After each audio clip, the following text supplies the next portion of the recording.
Assalomu alaykum, hurmatli talaba. Darsni boshlaymiz. Bugun ushbu darsda startapni shakllantirish mexanizmi haqida ko'rib o'tamiz. Asosiy mexanizmlar bu yerda ko'rsatib o'tilgan: Customer Development, Lean Startup, Business Model Canvas va MVP yaratish haqida asosiy g'oyalar bor. O'sha asosiy g'oyalar asosida startapni qanday yaratish kerak, uni qanday ishlatish kerak, barcha mexanizmlarni o'z ichiga olgan. Nima uchun startaplar muvaffaqiyatsizlikka uchraydi? Nima uchun? Muammo texnologiyada emas, balki muvaffaqiyati barbod bo'lishdadir. Muvaffaqiyatli barbod bo'lish uchun esa ba'zida muvaffaqiyatsizlik uchrashi shart emas. Ya'ni Erik Ries tomonidan aytilishicha, u eng katta xavf bu mahsulotni yarata olmaslik emas. Eng katta xavf hech kimga kerak bo'lmagan mahsulotni mukammal darajada ijro etish yoki mukammal darajada yaratish. Siz mahsulot yaratdingiz, lekin u hech kimga kerak emas va natijada nima bo'ladi? Siz produktingizni, ya'ni tovaringizni sota olmaysiz yo o'sha startapingiz yurmaydi. Startap esa o'sha, ya'ni hozirgi yaratiluvchi o'rganuvchi mexanizmimiz esa ko'proq o'sha foydalanuvchilar bilan ko'proq ishlashni tavsiya etadi. Startap bu kichik kompaniya emas. Startap bu takrorlanuvchi va kengayuvchi mumkin bo'lgan biznes modelni qidirish uchun tuzilgan vaqtinchalik tashkilotdir deb beradi Steven Blank o'zining kitobida. Uning g'oyasi quyidagicha bo'ladi. Ya'ni birinchi navbatda startapni kompaniya yoki katta biznes egasi sifatida qarash kerak emas. Birinchi navbatda ko'proq bu o'rganish maqsadida tuziladi. Birinchi navbatda siz o'rganasiz bozorni. Agar bozorga muammoni o'rganasiz. Muammoni o'rganganingizdan keyin o'sha ma'lum biznes model asosida katta biznes yaratish uchun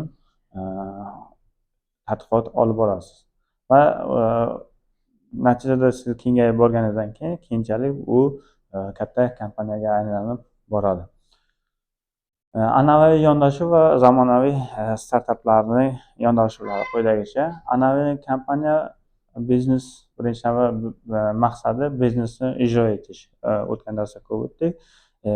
Ya'ni kichik biznes bu aniq biznes rejani mukammal darajada bajarish kerak. Aniq rejani bajarish kerak. Startapning maqsadi biznes modelni qidirish. Optimal, yaxshi ishlaydigan biznes modelni qidirish hisoblanadi.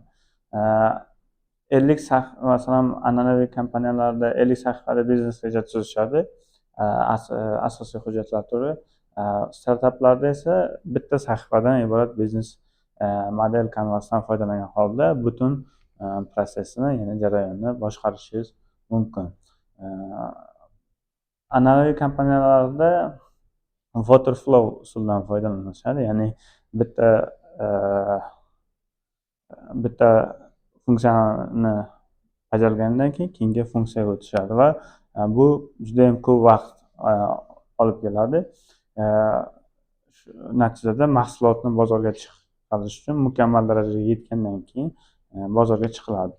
Bozorga chiqqanda u kerak bo'lishi mumkin, kerak bo'lmasligi mumkin.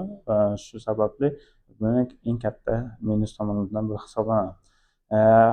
Natijada bozorga chiqqandan keyin dastlabki foyda va reja asosida foyda olinadi. Startapda esa eng zarur funksiya asosida, ya'ni funksional mahsulot yoki minimal talabga javob beruvchi produkt orqali bozorga chiqishingiz mumkin. Mahsulotingizni sinab ko'rishingiz mumkin. Ya'ni startaplarda MVP orqali, ya'ni minimal talabga javob beruvchi produkt orqali siz bozorga chiqishingiz mumkin va bozorni o'rganish va uni qaytadan o'zgartirishingiz va mukammal sayqalga keltirishingiz mumkin. Bu startaplarning asosiy biznesdan farqli tomonlari. Startaplar muvaffaqiyatning asosiy 4 ta ustuni bor, ya'ni 4 ta asosiy elementlardan iborat. Birinchisi Lean Startup, ya'ni bu asosiy dvigatel hisoblanadi, ya'ni tejamkor startapni yaratishni nazarda tutadi. Ikkinchisi Business Model Canvas, bu xaritasi, ya'ni qanday boshqarilishi kerak, bu nimalardan iborat ekanligini beradi. Customer development bu kampus hisoblanadi. U kampus bu sizni qayerga, ya'ni customerlarni, o'sha foydalanuvchilarni o'rganganingizdan keyin qayerga tomon borishingizni ko'rsatib turadi.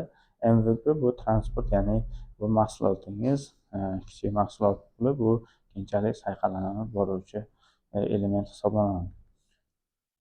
Birinchi bosqichda avvalambor biznes model kanvasdan foydalanish kerak, ya'ni gipoteza xaritasini tuzib olish kerak. Keyingi darslarda buni ko'rib o'tamiz. Sizning mahsulotingiz bu startap mahsuloti emas, ya'ni startapning mahsuloti emas, bu sizning modelingiz, bu sizning haqiqiy mahsuldorligingiz hisoblanadi. Ya'ni mahsuldorligingiz qanchalik belgilash uchun biznes modelingiz qanchalik yaxshi bo'lsa, shunday e'tibor. Bu yerda bir nechta elementlardan iborat solution, ya'ni yechim, bu qolgan elementlarning 9dan 1 qismi hisoblanadi. Qolgan elementlar shu startapni boshqarishingizda, rivojlantirishingizda ko'proq kerak bo'ladi. Eng katta xavf qayerda? Dastlabki muammo va mijoz segmentda juftligi hal qiling. Birinchi navbatda mijoz hamda muammo segmentini hal qilish kerak. Agar tasdiqlangan muammo bo'lmasa, kanvasga qolgan qismi mutlaq keraksiz. Demak, birinchi navbatda bizning vazifamiz nima ekan? Muammoni o'rganish kerak, mijozni o'rganish kerak va muammoni topishimiz kerak. O'sha asosida qolgan qismlarni ko'rib o'tamiz keyingi darslarda. Qolgan qismlarni tuzish kerak. Ikkinchi qadam customer development, ya'ni bu ya'ni o'sha foydalanuvchilarni o'rganishingiz kerak. Buning uchun binoni ichida olamshumul g'oyalar tuzish kerak emas. Hech qanday faktlar yo'q, taxminlar, fikrlar bor. Gipotezaning haqiqiyligini mijozlar reaksiyasi orqali tasdiqlash kerak. Ya'ni agar mijozlar sizga feedback bermasa, mijozlar sizga ma'lumot bermasa, sizni mahsulotingizga siz buning qanchalik yaxshi yoki yomonligini ayta olmaysiz. Yaxshi yomonligini yoki qanchalik darajada mukammalligini bilish uchun birinchi navbatda chiqib mijozlardan o'rganish amalga oshirishimiz kerak. Customer development cheksiz halqasi birinchi navbatda nima qilishimiz kerak? Bu mijozni kashf etishimiz kerak, ya'ni mijozni o'rganishimiz, mijozlarni tasdiqlashimiz kerak, ya'ni aynan qaysi segmentdagi mijozlarga xizmat ko'rsatamiz. Keyingisi mijozlarni yaratish kerak, jalb qilishimiz kerak va kompaniya qurish. Bu iteratsiyalar amalga oshiriladi. Sinovlar o'tkazishimiz kerak, optimallashtirish va kengaytirish amallarni bajarishimiz kerak. Xo'p, keyingisi bu MVP, ya'ni minimal talabga javob beruvchi produkt. Bu eng zarur funksional mahsulot hisoblanadi. MVP bu shunchaki dizayn emas, balki fundamental biznes gipotezani sinovdan o'tkazgan eng kichik mexanizmdir. MVP siz yaratadigan aysbergning bir cho'qqisi. Uni aysberg bor bilamiz. Aysberg asosiy ko'rinadigan qismi yuqorida qismi va qolgan qismi, asosiy katta mexan qismi pastga. Agar to'liq aysbergni ko'rsataman desangiz, sizga ko'p vaqt kerak bo'ladi va ko'p mablag' talab etiladi. MVP esa faqat minimal, ya'ni bitta topshiriqni, o'sha bitta muammoni yechishga qaratiladi va u muammoni yechimi topib olsak, keyingi elementlar qo'shib olinadi. MVP bizga o'rganishimiz uchun, mijozlarni o'rganishimiz uchun yetarli qismi hisoblanadi. MVP qamrovni qisqartirish orqali o'rganish tezlashtiriladi. Masalan, aytaylik, ikkita mahsulotimiz bor. Birinchi mahsulotimiz hamma uchun mo'ljallangan chala mahsulot va ilk xaridor uchun mukammal kichik yechim. Agar hamma uchun mo'ljallangan chala ishlamaydigan bir necha funksiyalar bor, to'liq ishlamaydi. Bu yaxshi MVP emas. Birinchi navbatda nima qilish kerak? Fokusni to'liq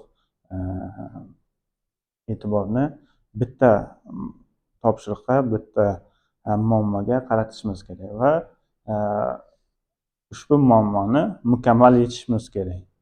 Mana hamma uchun mo'ljallangan chala mahsulotga e'tibor beradigan bo'lsangiz, bunday ko'rinib chala mahsulot bo'lganligi uchun olmasliklari mumkin. Agar siz aytaylik bitta xaridor uchun, masalan, kimdir ustidagi shakarli qismi bilan yeydigan bo'lsa yoki kimdir faqat shakarsiz qismini oladigan bo'lsa, o'sha faqat shakarsiz qismi uchun yaratilgan yaxshi MVPni taqdim etsangiz, o'sha segmentdagi, ya'ni faqat shakarsiz yoqtiradigan odamlar uchun, foydalanuvchilar uchun sizni mahsulotingizni olishni boshladi. Keyingi etaplarda esa boshqa elementlarni, ya'ni shakar qo'shishingiz mumkin. Qaymoq va boshqa elementlar qo'shish orqali produktingizni yanada rivojlantirib borishingiz mumkin. Keyingi pilla, ya'ni 4-element bu Learn Startup, tezkor o'rganish dvigateli hisoblanadi. Birinchi navbatda o'rganishimiz kerak ma'lumotlarni g'oyagacha. Ikkinchisi yaratishimiz kerak g'oyadan kodgacha. Uchinchisi o'lchash, ya'ni kod ma'lumotlariga e'tibor berishimiz kerak. Learn Analytics bitta muhim ko'rsatkich, yolg'onchi ko'rsatkich qoching. Ya'ni bitta aniq muhim ko'rsatkichga e'tibor berishga bir nechta yolg'on ko'rsatkichlardan qaraganda. Yolg'on ko'rsatkichlar vanity nomlanadi. Bitta muhim ko'rsatkich esa one matrix zen matrix deb nomlanadi. Startup operatsion tizimlari, ya'ni qilinadigan asosiy ishlar bu izolyatsiya qilingan framework emas, bu yagona harakatlanish mexanizmi hisoblanadi. Asosiy e'tibor o'rganishimiz kerak, ya'ni learn.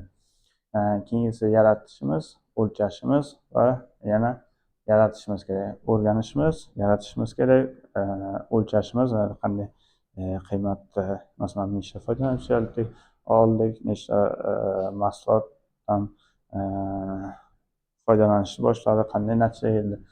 Bular hammasi bu asosiy sikl hisoblanadi. Bu yerda xarita biz uchun Canvas bu bizda xaritani beradi, qanday asosiy natijaga erishishimizni.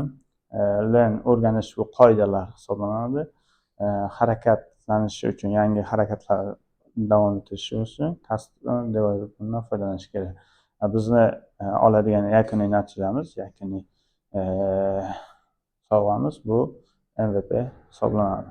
Shu qoidalarni hammasini bajaradigan bo'lsak, shu elementlarni ketma-ket bajaradigan bo'lsak, bizning g'alabamiz o'sha MVP mukammal mahsulotgacha borishimiz mumkin. Asosiy xulosa: startup muvaffaqiyati mukammal g'oyasi emas, balki xatolarni tez va arzon o'rganish qobiliyati hisoblanadi. Masalan, kompaniya ijrosiga qaraydigan bo'lsangiz, kompaniya mahsulot yaratishganda birdaniga mukammal mahsulot yaratishadi va bozorga chiqishadi. Bu ko'p vaqt va ko'p mablag' talab etadi.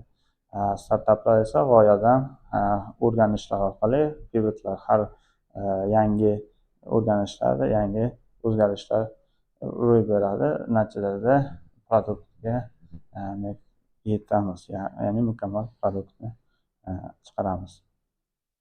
Shu asosiy nima qilamiz. Savollar bo'lsa, ishlaymiz mumkin.